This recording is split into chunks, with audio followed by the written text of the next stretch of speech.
دا مسجدالشھداء دی د حمزه رضی الله عنه د مزار سره نږدې دې طرف ته نږدې د حمزه رضی الله عنه مزار دی او دا د هغې سره یو ښایسته یو پرکشش بهترین جومات دی. الله رب العزت دې ټول مسلمانان دې له راولي.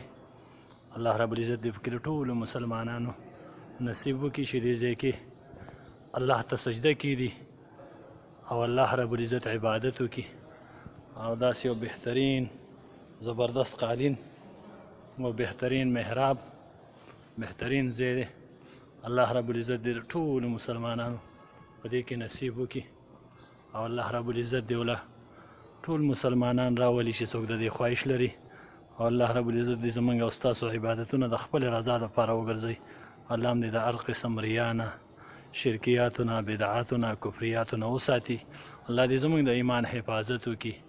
الله رب العزت دې زمونږ عملونه په خپل دربار کې قبول کړي.